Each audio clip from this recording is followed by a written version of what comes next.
Semana passada nós damos início a uma pequena série de mensagens em cima do Salmo de número 139 para falarmos sobre os atributos de Deus. Os irmãos estão lembrados que os atributos de Deus são aquelas características que nós atribuímos ao Senhor, que nós tributamos a Ele, como a onisciência, a onipresença e a onipotência. A razão de nós estudarmos sobre Deus só é uma razão específica, para que nós possamos glorificar ao Senhor em nossa comunhão com Deus. Então todo tipo de pregação, ela vai levar a gente a considerar quem é o nosso Deus. Só que o que nós estamos fazendo aqui é olhar a Deus de uma forma mais específica, da forma como Ele vem se revelando na sua palavra, naquilo que nós chamamos de atributos de Deus. E para nos ajudar, nós estamos lendo o Salmo 139, que, como os irmãos já viram, é um dos salmos mais belos das Escrituras.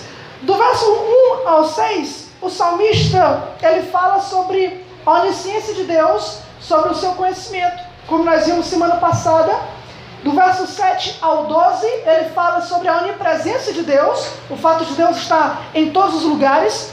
Do verso 13 ao 18, ele vai falar da onipotência de Deus, no sentido de Deus como Criador, como aquele que tem os seus decretos eternos. E do verso 18 ao final, nós vamos ver aqui a razão, provavelmente, do salmista ter escrito esse salmo. Como nós já tratamos sobre a onisciência de Deus na semana passada, hoje nós vamos tratar sobre a sua onipresença, tá? Vamos ler o verso de número 8, verso 7, até o verso de número 12. Diz assim: para onde me irei do teu espírito?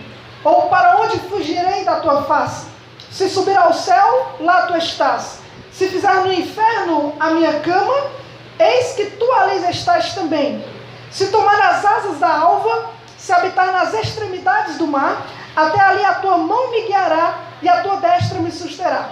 Se disser de certo que as trevas me encobrirão, então a noite será luz à roda de mim. Nem ainda as trevas me encobrem de ti, mas a noite resplandece como o dia. As trevas e a luz são para ti a mesma coisa. Amém? Vamos orar mais uma vez? Maravilhoso Deus, nós te louvamos, Senhor Deus, pela tua graça, pela tua misericórdia, Pai, por estarmos reunidos mais uma noite, Senhor Deus, na tua presença, Pai, entoando louvores, Senhor Deus, engrandecendo o teu santo nome, reconhecendo, Senhor Deus, quem o Senhor é, Pai. Nós te louvamos, Senhor, porque o teu Espírito nos abriu os olhos, Pai, para contemplar a tua beleza, Pai. Te louvamos por ter nos salvado dos nossos pecados, Senhor, salvado da vida que nós levávamos, Pai, que não te louvava, que não te exaltava, Senhor. Era uma vida totalmente ignorante sobre a tua pessoa, Pai. Por isso nós te exaltamos, Senhor, te agradecemos com cada louvor cantado, Pai, que exalta a tua pessoa, com cada oração que reconhece, Senhor Deus, aquilo que o Senhor é. Com cada mensagem, Pai, que nós ouvimos aqui, que aponta-nos diretamente para o Senhor. Pai, que o teu Espírito Santo continua revelando a nós, Pai, as tuas belezas, a tua glória, para nós te exaltarmos conscientemente, Senhor Deus, sabendo quem é o Senhor, sabendo qual é a tua grandeza, Pai, para nós nos apegarmos a ti, Pai, para nós mantermos em ti a nossa fé, nos agarrarmos à tua pessoa, não a nós, não ao que os homens falam, não a tudo aquilo que o mundo oferece, mas a somente ao Senhor, Pai. Quem dera, Senhor Deus, o teu Espírito abrisse mais ainda o nosso entendimento essa noite, porque é isso que nós desejamos, Senhor Deus, com o nosso coração, para a tua glória, em nome de Jesus Cristo. Amém e amém.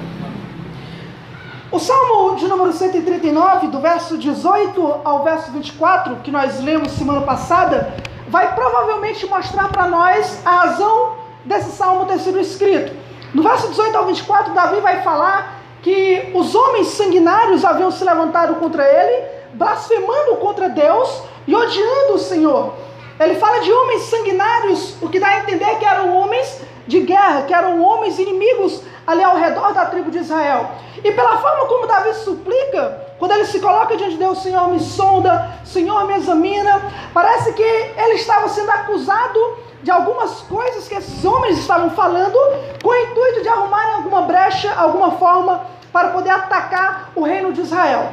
E como Davi, quem conhece a história de Davi sabe, antes dele responder a algum inimigo à altura, de fato, ele primeiro se colocava diante de Deus, consultava ao Senhor, para depois ele tomar alguma atitude. E é o que ele faz aqui. Quando os inimigos se levantam contra Davi, falando sobre essas coisas, odiando o Deus de Israel, Davi se coloca diante de Deus nesse salmo.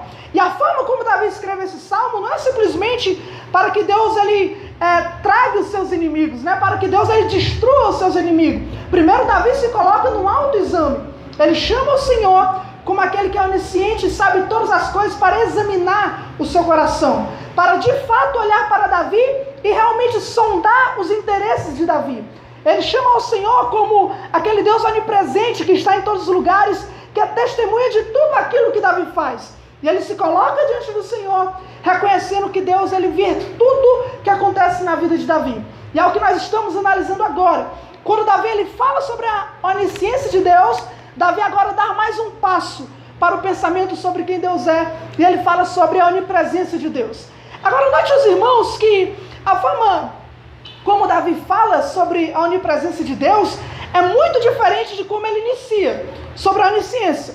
Quando ele começa falando, Senhor, tu me sondas e me conhece, isso é algo maravilhoso. Mas no verso 7, ele não fala da onipresença de Deus de uma forma muito positiva. Ele não fala, Senhor, tu sempre estás comigo. Ou Senhor, tu de fato está comigo para onde eu for. Ele não fala nesses termos. Como é que ele diz aí no verso 7? Para onde me irei do teu espírito? Ou para onde fugirei da tua face? Davi inicia esse atributo falando de uma forma de fugir, uma forma de fuga, uma forma de escape. Parece que quando ele trata da onipresença de Deus, ele não trata simplesmente no fato de como é maravilhoso Deus estar com ele. Ele simplesmente continua dizendo, Senhor, como eu posso fugir do Senhor? Para onde eu vou correr? Para onde eu posso me esconder da tua face? Isso parece um tanto negativo. E nós deveríamos perguntar por que Davi faz isso. Qual a razão de Davi iniciar a onisciência de uma forma tão bela, tão linda, né? Senhor, tu me sondas e me conheces, mas quando ele parte para a onipresença, ele fala no sentido de fuga. Irmãos, eu quero que vocês prestem atenção aqui. A forma de Davi iniciar sobre a onipresença de Deus é pela forma como ele concluiu a sua onisciência. Repare que do verso 1 ao 4, Davi, quando ele narra a onisciência de Deus, ele narra nesses termos de Deus o conhecer, quando ele se levanta, quando ele se senta, quando ele vai para o trabalho, quando ele volta, quando ele dorme. E então no verso 4 ele diz que o Senhor conhece até mesmo antes dele falar, Deus já sabe. Aí entra o verso de número 5. Vamos ler mais uma vez para os irmãos lembrar. Verso 5. Tu me cercas por detrás e por diante, e puseste sobre mim a tua mão. A ideia aqui é que Davi, ele sabe que Deus conhece ele de uma tal forma que não tem como escapar. Ele fala, o Senhor de fato me cercou. O conhecimento de Deus me cerca a ponto de que pela frente o Senhor está, por trás o Senhor está e por cima ele coloca sobre mim a sua mão. Não tem como fugir do conhecimento de Deus. Então ele explode no verso 6, né? Quão maravilhoso é o conhecimento de Deus, tão alto que eu não posso atingir. Mas aí no verso 7, ele continua admirado com o fato dele não conseguir escapar de Deus. Se ele não consegue escapar do conhecimento, então no verso de número 7 ele introduz que a razão para isso é que Deus também vê tudo que ele faz. Existe uma ligação aqui. O Senhor que me conhece 24 horas, é porque 24 horas ele está comigo. Não tem como eu fugir daquele que me conhece pelo fato de me ver, de saber onde eu estou. Isso é maravilhoso porque existe uma sequência no pensamento de Davi. Existe uma lógica. Ele pula da onisciência para a onipresença. Ele continua pensando em como é impossível escapar de Deus. E quanto mais ele pensa sobre Deus, mais ele é levado a altos conhecimentos sobre Deus. O conhecimento da onisciência leva Davi à onipresença. Irmãos, nós temos aqui um exemplo maravilhoso de como nós deveríamos fazer. Nós não deveríamos simplesmente parar para pensar em Deus em instantes da nossa vida, de uma forma tão rápida que a gente não consegue sair de um conhecimento para outro, de uma forma tão apressada que a gente simplesmente cite quem Deus é, o nome de Deus, e leve a nossa vida. Não é dessa forma. O que o Davi nos dá exemplo aqui é que nós deveríamos permitir com que a nossa mente refletisse mais sobre Deus, que um pensamento sobre Deus nos leve a outro, que uma visão sobre Deus nos leve a outro, que o Espírito possa, por meio da santa meditação, nos levar a conhecer cada vez mais sobre quem Deus é. É triste que hoje em dia nós rapidamente pensamos sobre essas coisas. Tem crentes, inclusive, que até hoje não separam momentos da sua vida para parar para pensar sobre Deus. Não existe um horário, não existe um momento, não existe um pensamento levando a outro pensamento. Se ele parar para pensar na onisciência de Deus, ele não sai dali. Ele não vai além, ele não reflete mais um pouco. Ele é apressado no seu dia a dia, porque é assim que nós somos. Nós somos uma geração apressada. Somos uma geração que queremos fazer, queremos trabalhar, queremos agir, queremos estar sempre inquietos, apressados. E nós não estamos acostumados a parar para pensar sobre quem é o Senhor. Permitir que um texto da Bíblia nos leve a outro texto da Bíblia, ou que uma mensagem nos leve a outra mensagem. Da forma como Davi aqui tão maravilhosamente continua o seu pensamento sobre Deus. Não é estranho que Davi várias vezes na Bíblia fala sobre como é bom o homem meditar, como é bom o homem estar meditando no Senhor.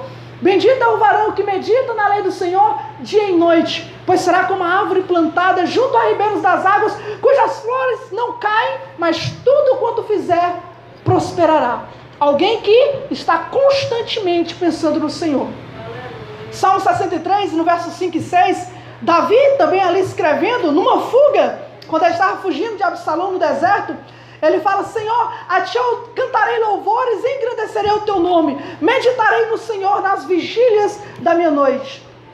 Ele pensa que ele já introduz o desejo dele de meditar, de pensar, de refletir sobre o nosso Deus. Irmãos, não existe nada tão maravilhoso desse lado da eternidade do que nós nos agarrarmos no conhecimento de Deus, de nós meditarmos, parar, refletir, escrever, se isso te ajuda na meditação, mas estarmos parados para poder meditar, para poder refletir. E é o que ele faz aqui. Ele fala: é inescapável fugir do conhecimento de Deus. Pela frente a sua mão está, por trás, por cima a sua mão também está. Maravilhoso é o conhecimento de Deus, tão elevado que eu não posso atingir. Mas como eu fugirei da tua face? Como ele vai conseguir fugir? E então da onisciência, Davi vai para a onipresença. Lá no verso 13, ele vai continuar isso. Quando ele sai da onipresença, ele vai para a onipotência. Mas isso vai ser para a próxima semana, para você entender como que ele faz esse translado. Então, irmãos, isso é maravilhoso. No verso 7, nós somos introduzidos, então, ao fato de Deus estar presente em todo lugar, tá? Ser onipresente significa que Deus, em essência, está em todos os lugares. Não é que Deus esteja repartido, por exemplo, o braço do Senhor está no Brasil, a sua mão está nos Estados Unidos, as suas pernas estão na China. Deus, ele não está dividido em seus lugares. Ele está como um todo, em todos os seus atributos, em tudo que ele é, em todo lugar. Amém? Então, em todo lugar o Senhor está em todos os seus atributos. E é o que nós vamos ver agora.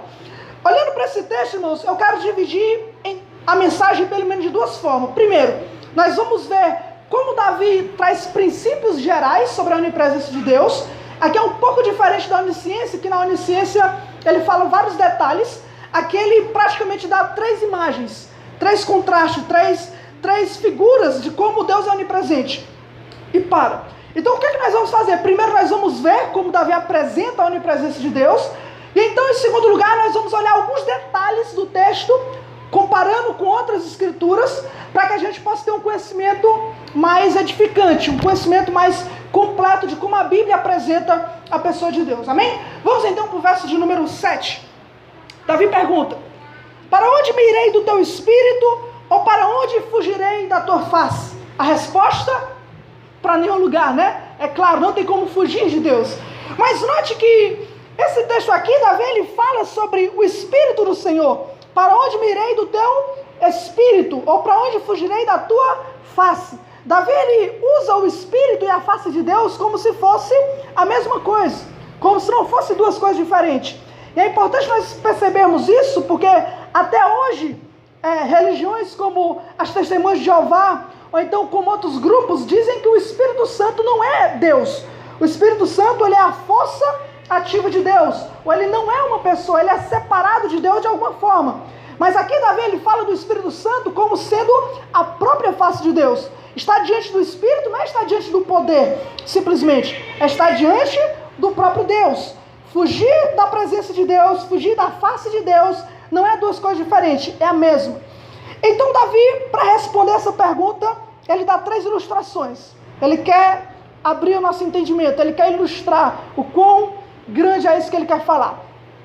A primeira coisa que ele fala aí no verso 8 é que se subir ao céu, lá tu estás, se fizer no inferno a minha cama, eis que tu ali estás também. Em outras palavras, o que Davi quer dizer é que se eu for para o lugar mais alto, ou se eu for para o lugar mais baixo, o Senhor vai estar.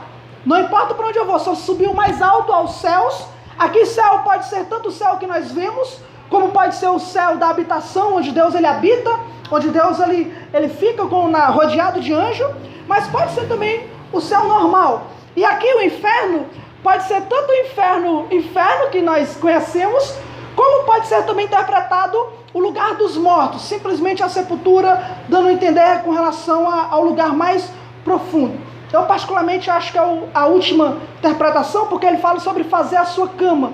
Parece que aqui a ideia de Davi não é necessariamente um lugar onde Deus ele está condenando pecadores, mas isso é uma interpretação que eu creio, né? Tem pessoas que acreditam que Davi está falando sobre o inferno aqui. A ideia é, se eu subir para o lugar mais alto, se eu correr para o lugar mais baixo, nós não tem como fugir da presença de Deus. E Davi ele era alguém que conhecia de fuga, né? Várias vezes na sua vida ele fugiu para cidades mais altas para correr de Saul. E ele fugiu para vales também para poder fugir dos homens que o perseguiam. E deu certo. Mas aqui ele sabe que com Deus isso não funciona. A segunda ilustração que ele fala já é o contrário. Senão não adianta correr nem para cima nem para baixo. Também não adianta nem correr para um lado e nem para o outro. É o que ele fala no verso de número 9. Se tomar as asas da alva, se habitar nas extremidades do mar, até ali a tua mão me guiará e a tua destra me susterá. Quando ele diz, se tomar as asas da alva, aqui a expressão é para onde o sol em Israel nascia. Ou seja, se o dia estivesse amanhecendo, a alvorada, e ele estivesse para lá, o Senhor estaria onde ele estava. O sol em Israel nascia no Oriente. O extremo onde o sol começava a nascer era no Oriente. Já as extremidades do mar já eram no Ocidente. Era do outro lado de Israel, onde o sol se punha. Então o que ele está querendo dizer é que se eu visse de um lado, se eu corresse para o outro, não importa o quão extremo isso fosse, Deus ainda assim me encontraria. Tá? Se eu fosse para cima e para baixo, para um lado ou para o outro, Deus ainda me encontraria. Existe alguma outra forma de se esconder? De alguém? Indo para um lado, para o outro, indo para cima, para baixo? Ainda existe alguma forma de se esconder? Sim. É o que ele fala no verso de número 11. Se disser, irmãos, estou querendo ser rápido mesmo, tá? Se disser, de certo que as trevas me encobrirão, então a noite será luz à roda de mim, nem ainda as trevas me encobrem de ti, mas a noite resplandece como o dia, as trevas e a luz são para ti a mesma coisa. E esse texto eu acho interessante, porque teve uma parte da história da vida de Davi que isso aconteceu. Quando Saul estava perseguindo Davi com os homens, e estava muito perto de Davi, de uma forma que não tinha como ele fugir para cima, nem para baixo, nem para um lado, nem para o outro, a Bíblia diz lá em 1 Samuel 24, que ele entrou dentro de uma caverna para se esconder lá no fundo da caverna, no escuro. E a Bíblia diz que ele estava tão bem escondido que Saul entrou na caverna, Saul até usou a caverna, Davi foi lá, cortou um pedaço da orla de Saul, voltou escondido e Saul não viu. A ideia é que Davi sabia que tinha como se esconder nesses lugares escuros. Davi conhecia de caverna de uma forma muito extraordinária. Várias vezes isso aconteceu na vida dele. Então, a ideia é que nem mesmo a escuridão que escondeu Davi tão bem de Saul iria conseguir esconder ele dos olhos de Deus. Não tem como. Ele fala, se eu me encobrisse de trevas para ti, é como se estivesse claro. A noite para o Senhor e o dia é a mesma coisa. Ou como diziam os ditados antigos, né? Deus ele consegue ver uma formiga preta numa rocha negra na noite escura. Deus ele consegue observar. De forma que acabou-se os argumentos de Davi. Não tem mais para onde correr. Nem para cima, nem para baixo. Nem para um lado, nem para o outro. Nem na escuridão. Para onde Davi fosse, de fato, o Senhor estaria acompanhando Davi. Os seus olhos estariam sobre Davi. Agora, partindo já para a segunda parte da mensagem. Quando nós olhamos esse texto, nós pelo menos imaginamos 3 lugares onde Deus ele se faz presente.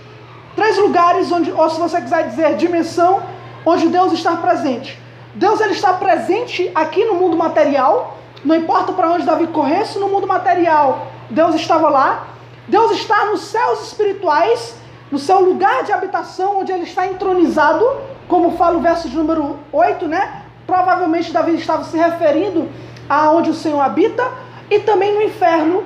A Bíblia apresenta o Senhor como estando em todos os lugares. E eu quero atentar rapidamente para esses 3 lugares, para poder a gente ir para as aplicações, tá? Então, se Deus ele está em todos os lugares, a primeira coisa que nós devemos imaginar é que Deus, além de estar aqui conosco, Deus está nos céus espirituais, ou no lugar da sua habitação.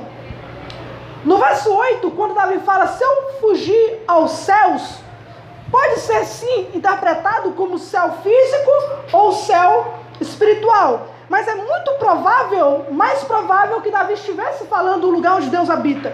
Porque esse é o lugar que nós imaginamos ser o mais alto. A forma como ele expressa no plural os céus, pode dar a entender que o Senhor de fato habita nos céus espirituais e Davi sabe que ele está lá. E para nós isso é uma coisa muito clara. Agora, é estranho perceber que poucas vezes nós imaginamos isso de uma forma tão realista. O fato de que o Senhor não vive por aqui ao nosso redor. Ele existe um lugar onde ele de fato escolheu para a sua habitação. Um lugar onde ele não precisa sair de lá para poder trabalhar aqui. Deus ele não precisa deixar a sua habitação eterna para poder habitar conosco, para poder ver o que está acontecendo conosco. Nesse exato momento, nós cremos, pelo que a Bíblia nos revela, que Deus de fato está entronizado, como diz Salmo 99, entre os querubins. Deus de fato está entronizado, como o irmão Efraim orou. Ele de fato está assentado sobre o seu trono. Está no lugar onde nós não alcançamos, onde ninguém consegue chegar lá, a não ser pela graça de Cristo. E ele está entronizado, rodeado dos seus anjos, ou como diz Jesus em Mateus, onde os seus anjos assistem ali na sua presença. Isaías 6, quando ele narra a visão que ele tem, ele fala que no ano em que morreu o rei Uzias, ele viu o Senhor assentado sobre um alto e sublime trono, e o seu séquito enchia todo o templo. Serafins estavam voando acima dele, cada um tinha 6 asas, com 2 cobriu o rosto, com 2 cobriu os pés, e com 2 voavam. No capítulo 55 de Isaías, ele também fala, 57 na verdade, verso 15, Deus falando com o povo, ele diz, assim diz o alto, o sublime, aquele que habita na eternidade, num alto e santo lugar eu habito. Deus várias vezes na sua palavra, ele lembra o homem que ele está entronizado, que ele está num lugar alto e totalmente diferente do que nós conseguimos imaginar. Às vezes nós olhamos o nosso mundo e tudo que acontece, os crimes e a fome, as misérias e as corrupções, e nós olhamos tudo isso que acontece, que a gente acaba esquecendo de que nada disso consegue alcançar aquilo que Deus é. Nada disso chega aonde o trono de Deus está. Que Deus ele está num local totalmente diferente. É por isso que o livro de Apocalipse, que é um livro tão maravilhoso, que é tão cheio de esperança para nós, sempre retrata Deus ali entronizado no seu trono, falando o que vai ser, como vai acontecer, interpretando para João como as coisas vão ser, porque ele está sentado naquele trono e ele está regindo tudo o que vai acontecer. Deus ele está no lugar espiritual, onde nós não conseguimos imaginar. Nesse exato momento, sendo adorado, sendo exaltado, na presença dos anjos, na presença entre os querubins, como a Bíblia fala, e isso é algo maravilhoso, isso é algo extraordinário. Nosso Pai, ele está nos céus, como Jesus nos ensinou. Agora, em segundo lugar, Deus, ele também está no inferno. Deus, ele também, a sua presença também está no inferno, de fato, no lugar de castigo. E essa é uma ideia que já é um pouco mais difícil de engolir, né? As pessoas não gostam de ouvir falar o fato de Deus ele também estar presente no lugar de tormento. Por quê? Porque hoje em dia a cultura e a população começou a ter um pensamento diferente sobre o inferno. Lá no inferno, para eles, quem realiza o juízo, quem realiza a condenação é o Satanás, seus demônios. As pessoas imaginam o inferno onde os demônios torturam aqueles que são condenados e eles próprios aplicam a execução. E numa visão dessa, onde os demônios são quem executa a justiça, de fato eles não conseguem imaginar para que Deus está lá. Mas nós que conhecemos a Bíblia sabemos que não é assim.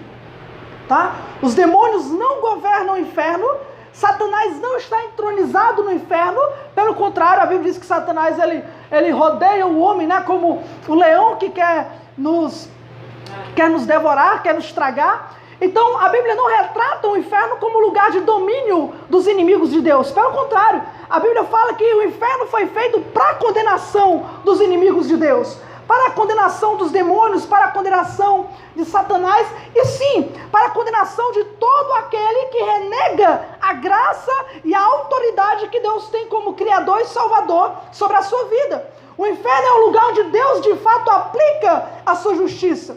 Apocalipse 14, verso 10, vai dizer que todo aquele que adora a besta vai tomar do cálice da ira de Deus, preparado sem mistura na presença do Cordeiro.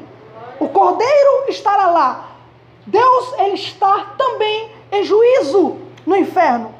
Agora eu quero fazer um cuidado com relação até o que nós dizemos sobre isso, nós que reconhecemos essa verdade. Muitas vezes nós falamos que Deus está lá, mas não em amor. Deus está no inferno, mas não em amor, não em bondade. E nós acabamos esquecendo que Deus ele não tem partes. Deus ele não é constituído de partes. Quando ele entra no inferno, o amor fica de fora.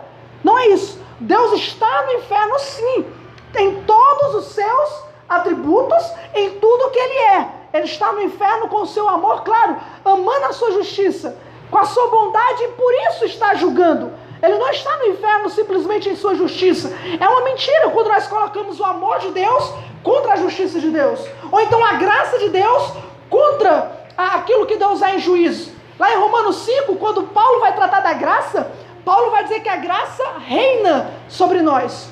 Onde reinou o pecado, onde o pecado reinava, quem reina agora é a graça. E Paulo vai dizer em Romanos 5, e a graça reina em justiça. Deus ele não deixa de ser justo para nos salvar. Deus ele continua sendo justo, porque a forma como a graça trabalha é por meio de justiça. Quando ele condena sim os nossos pecados na pessoa de Cristo.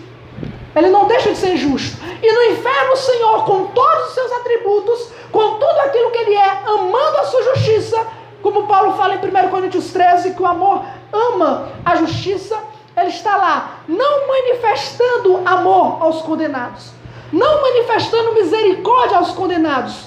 Salmo 103 diz que a misericórdia é somente sobre aqueles que o temem por toda a eternidade, mas agindo como ser completo, com tudo aquilo que ele é em juízo. Assim como o delegado está na delegacia, ou como o agente penitenciário está no presídio, e não tem problema nenhum com isso.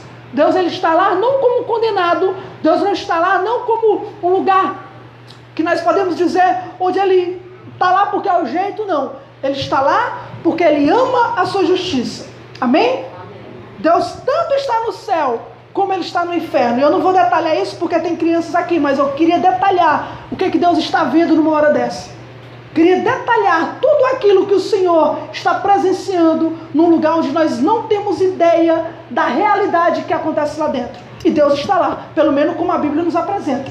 Amém?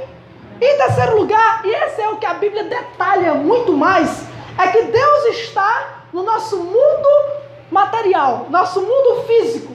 Da forma como ele gloriosamente habita no céu, da forma como ele terrivelmente atua no inferno, Deus graciosamente está também em todos os lugares do mundo material. E como Davi, eu queria abrir um pouco o nosso entendimento para o que isso significa, né? Como ele fala, para onde eu fugirei? Então quando ele passa a ilustrar, o desejo dele é tentar mostrar de fato como Deus é grande. Ele não quer que a gente simplesmente tenha uma ideia, Deus está em todo canto, não. Ele trabalha, ele ilustra para cima, para baixo. Se eu pegar a alva da manhã, se eu for para a extremidade do mar, se eu estiver escondido no escuro, ele deseja que nós abramos nossos olhos para a incrível realidade que Deus está em todos os lugares. E esse é um atributo que para mim, particularmente, eu acho extraordinário. Eu acho um atributo maravilhoso e pouca gente fala sobre isso. Até nos livros de teologia, quando nós vamos estudar a onipresença de Deus, nós percebemos que é muito pouco falado. Eu me lembro que a primeira vez que eu estava estudando sobre a onipresença de Deus, eu estava morando numa casa que era em cima e embaixo. E aí eu estava na parte de cima com a janela aberta, vendo que Deus estava em todos os lugares. E eu olhei assim para o céu, até onde os meus olhos viam, até onde os meus olhos conseguiam encontrar, até chegar na serra e saber que Deus está ali, ó. Até onde eu consigo ver o Senhor está. Até onde, se você sair daqui depois do culto e olhar para a ponte, olhar para lá, o máximo que você puder, você consegue imaginar a realidade que Deus, Ele inunda tudo isso que você consegue ver. Ele consegue inundar tudo isso. Não é nem o mundo consegue conter Deus. Como a Bíblia vai dizer, o rei Salomão, quando ele constrói o templo, ele fala: Senhor, nem os céus, nem a terra conseguem te conter. Imagina esse templo que eu construí. O que a Bíblia nos apresenta de Deus é algo extraordinário.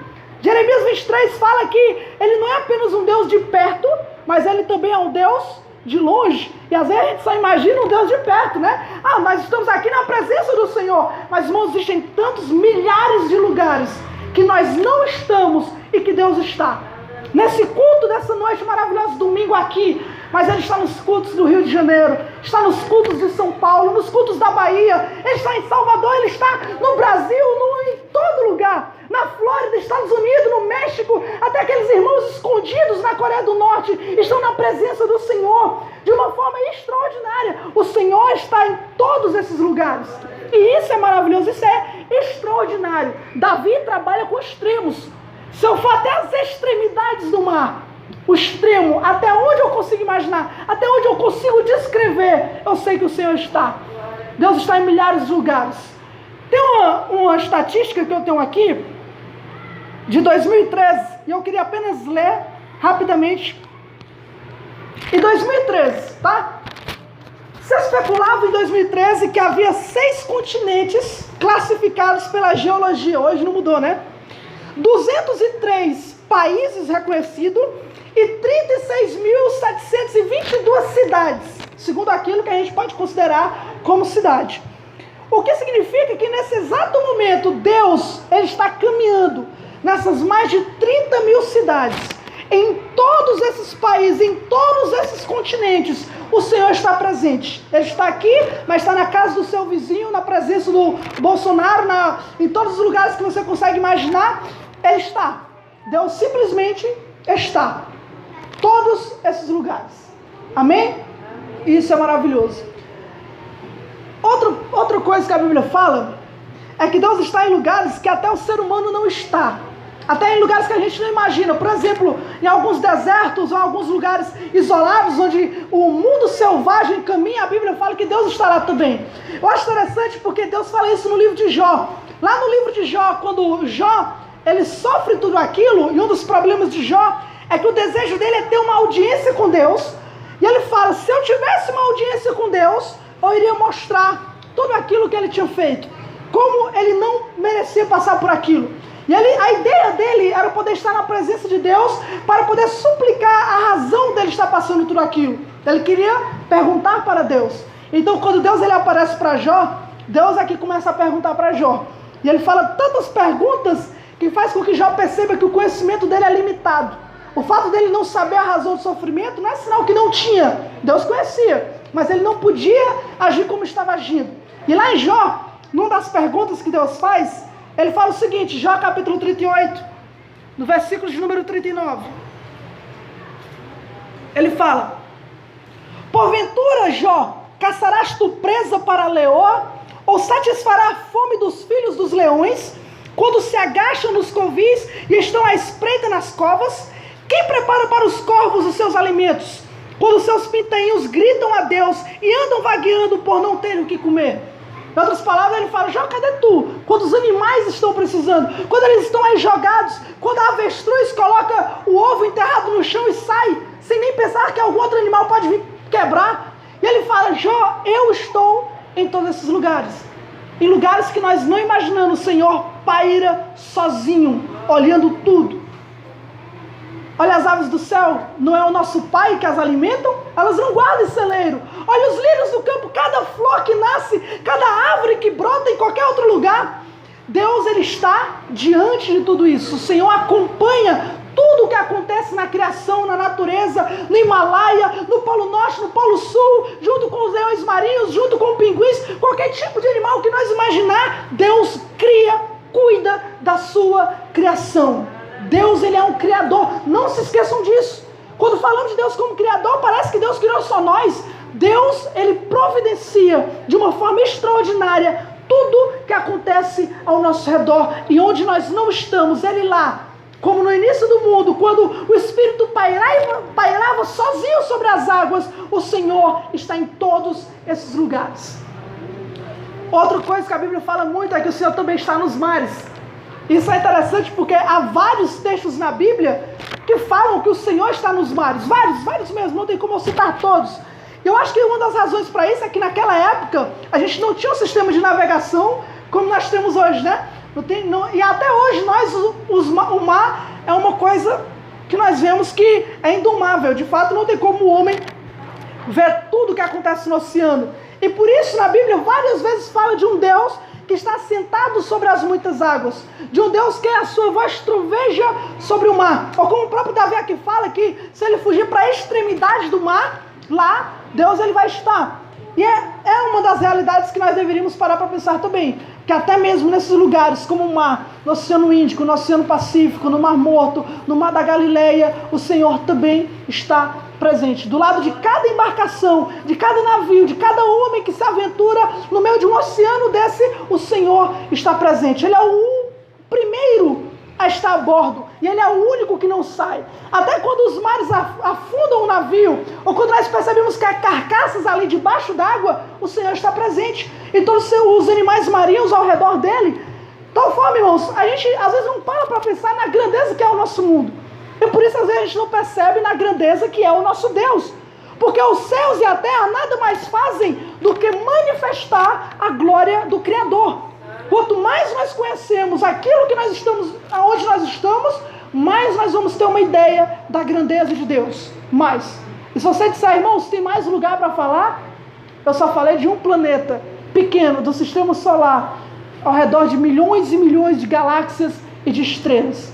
O Senhor está no universo de uma forma extraordinária. Jó fala sobre isso também. Para mim é um dos textos que eu mais amo, quando ele fala, também Jó. Deixa eu procurar aqui.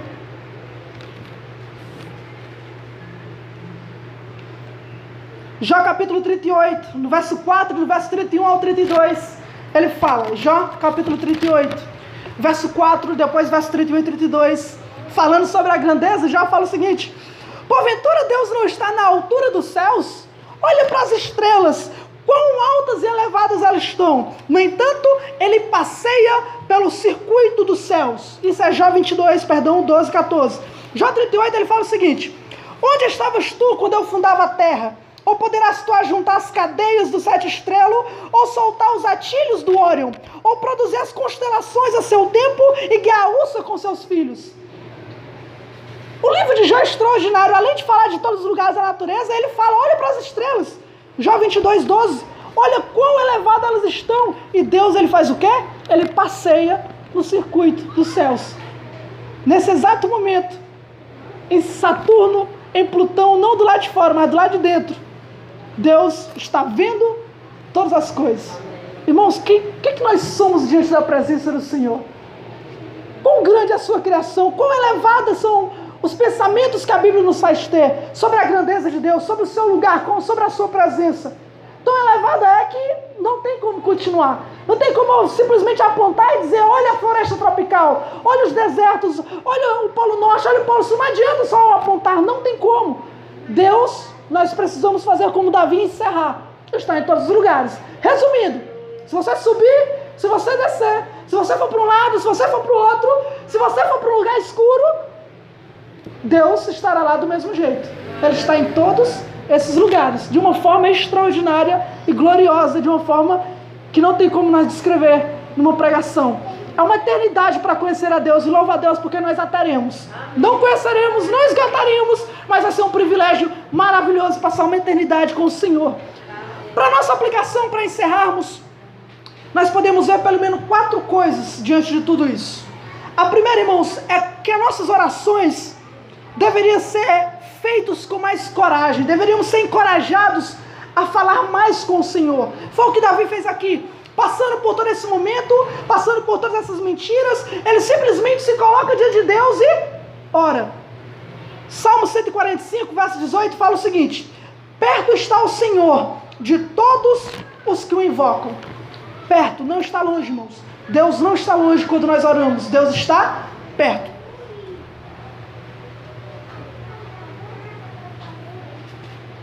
Eu gosto disso porque às vezes quando nós oramos, nós só imaginamos um Deus longe, um Deus distante, né? Você fecha os olhos, você consegue imaginar que Deus está ali, ó, longe. É verdade, o Pai Nosso está nos céus, mas também perto está o Senhor de todos os que o invocam. Da mesma forma que você imagina um Deus entronizado na presença, na sua habitação ali nos céus, da mesma forma o Senhor está perto de nós. Isso é importante. Pegue um exemplo. Imagine que uma mulher que está casada, seu esposo trabalha como segurança de noite, e de madrugada ela está lá deitada, dormindo, quando escuta um barulho no quintal. Parece que tem ladrão ali querendo entrar na sua casa. E ela resolve ligar para o marido para poder falar para ele o que está acontecendo. Telefona para o marido. Uma coisa é essa situação. Outra coisa diferente é se o marido estivesse ali com ela. Se aquele bandido estivesse ali e o marido estivesse dormindo com ela e ela conseguisse se comunicar, falar com o marido, ela se sentiria muito mais confortável sabendo que está falando com o seu esposo do seu lado do que com o seu esposo do outro lado, lá no seu trabalho. Para nós nunca telefonamos para Deus, nunca.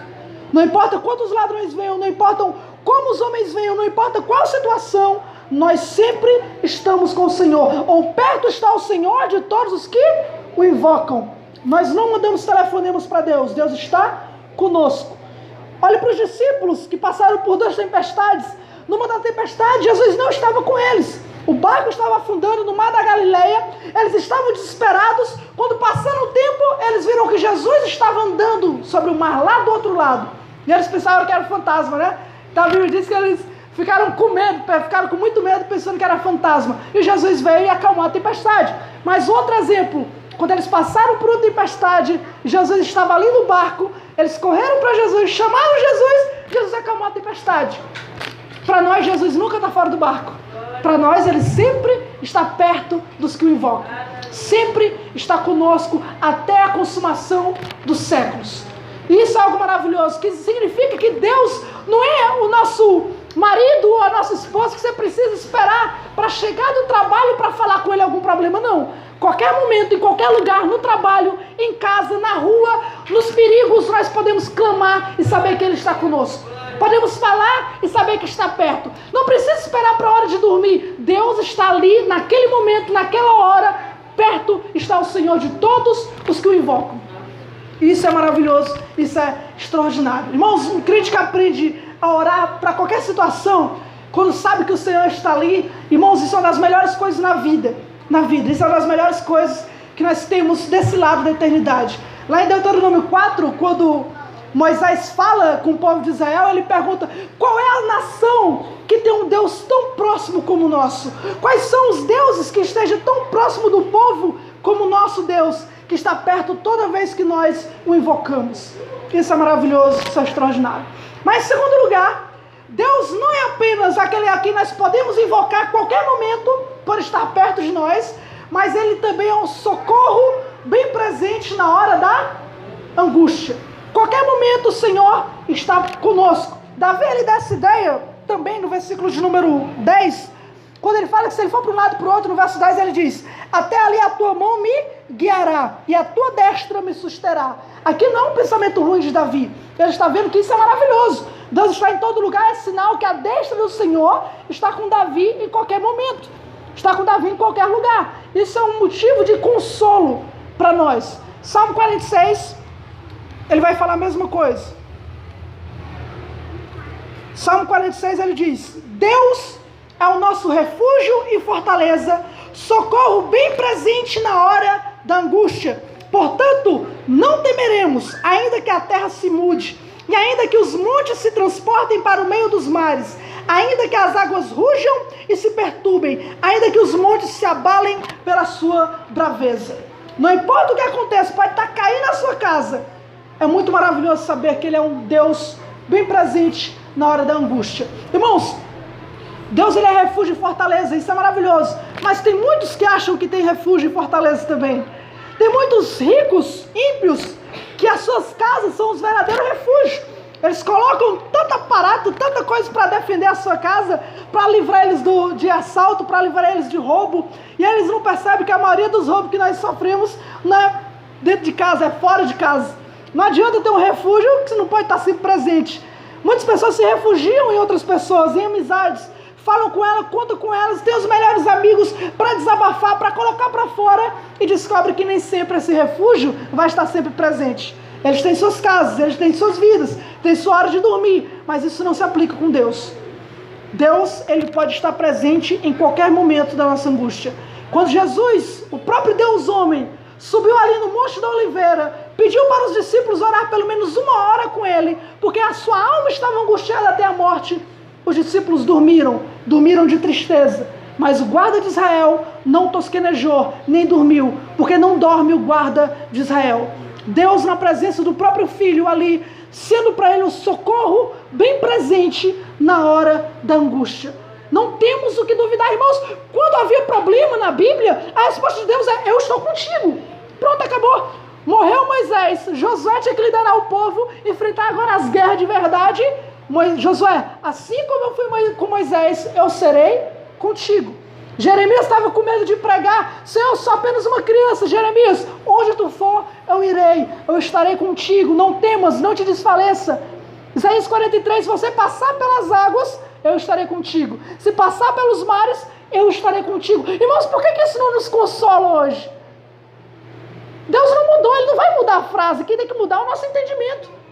Deus, só o fato de Deus estar conosco deveria nos fazer ter essa confiança, porque a onipresença eu acho maravilhoso, porque ela traz para perto de nós todos os atributos de Deus, traz para perto de nós a sua santidade com relação ao nosso pecado, traz para perto de nós a sua graça para nos perdoar, traz para perto de nós o seu poder para nos fortalecer. Tudo aquilo que Deus é, vem para perto de nós pela onipresença.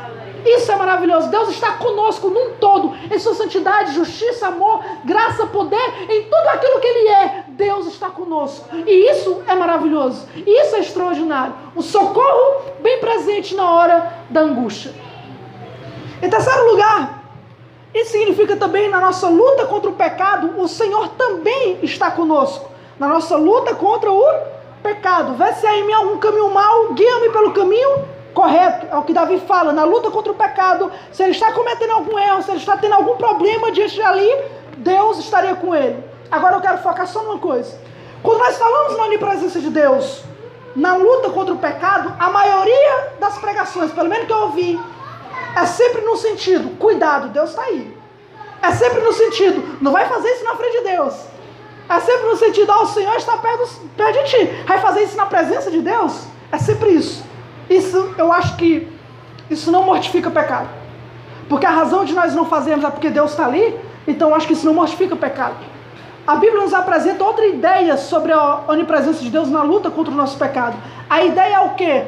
Que não é apenas nós que lutamos contra o pecado. Deus, Ele está presente para nos ajudar contra o pecado.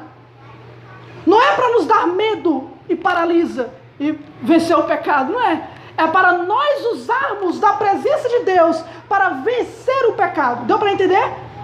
Não é simplesmente Deus está ali, eu aqui, eu preciso parar. Mas eu perceber que o fato de Deus estar aqui é para que eu possa me fortalecer para lutar contra esse pecado. Entendeu? Por exemplo, quando você está diante de um pecado, você está sendo tentado, se você está sozinho na sua casa, ou então você está com alguma pessoa, ou então você está sendo tentado a mentir, a enganar para poder você não ter problema. E quando você lembra que Deus está ali, você tem que lembrar que a única forma de você vencer é se você se agarrar em Deus. A única forma. A única forma de você lutar contra aquele pecado é lembrar que Deus, Ele também odeia o nosso pecado. Que Deus, Ele também não gosta daquilo. Não é pra gente lutar nossas guerras sozinho. Não é pra gente tentar vencer o nosso pecado sozinho. Romanos 8 fala que nós mortificamos a carne pela espada do Espírito. Eu já falei isso 1000 vezes. O Espírito Santo não é apenas alguém que a gente pode entristecer. O Espírito é aquele que nos auxilia na luta contra o pecado. A Bíblia nos deu o Espírito, o Senhor nos deu o Espírito para vencermos, para avançarmos, para lutarmos. 1 Coríntios 10, Paulo diz que em toda tentação que não é acima de nós, sem dúvida alguma, há também um escape. Há uma forma de escapar. Se você acha que está sendo tentado e vai cair, irmãos, há uma forma de escapar. Isso é uma certeza. Onde? Em Deus. Somente no Senhor. Quando você percebe que o Senhor está ali e você começa a orar, Senhor, me ajuda a não cair. Senhor, me fortalece. Senhor, me dá graça. Senhor, bota alguém aqui dentro dessa casa. Como foi no caso de José, né? Quando a mulher de Potifar foi lá, ele disse, como é que eu posso fazer esse tão grande mal na presença de Deus? E ele corre ali. E é justamente isso. Nós devemos nos apegar com o fato de Deus estar ali e nos segurar nele. Não é simplesmente ter medo de pecar porque Deus está ali. Mas é correr para ele e dizer, Senhor, eu não quero cair, eu não quero pecar. Arruma uma forma. Irmãos, Deus ele arruma. Deus ele nos fortalece. Charles Spurgeon dizia que Deus ele nos ajuda de duas formas. Primeiro, se você está com vontade de cair, então Deus externamente faz com que não dê para você cair. Se você está ali com aquela pessoa e você está sendo tentado a mentir, a caluniar, fazer alguma coisa, ou então alguma imoralidade, Deus ele pode muito bem fazer com que outra pessoa chegue, ou então que aquela pessoa vá embora, ou que ela não fique, ou que ela não queira saber de conversa. E Deus externamente pode nos impedir de pecar. Mas também, outra situação que Spurgeon fala, é que se nós estamos na presença do pecado, Deus ele também pode mudar o nosso interior, não nos dá vontade de cair. Você sabe que tem a oportunidade, mas você não tem vontade, você não quer, você deseja lutar contra aquilo. Então, são as duas formas.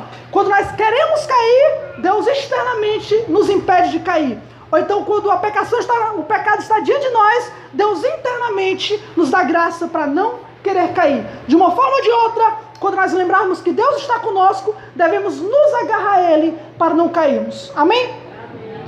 Para encerrar, irmãos, mais uma vez, eu acredito que essa pregação não é simplesmente para falar quão bom, é maravilhoso, Deus é onipresente, isso é maravilhoso, mas que todo atributo de Deus exalta o Evangelho, e a onipresença de Deus também exalta muito o Evangelho. O fato de Deus ser onipresente faz com que a mensagem do Evangelho seja uma mensagem extraordinária. Um dos ditados que as pessoas mais gostam de falar é que aquilo que os olhos não vê, o coração não sente. Se a pessoa não viu alguma coisa, esse ditado no começo era usado mais para traição. Se o homem não vê a mulher lhe traindo, se não sabe disso, ele não vai reagir a nada.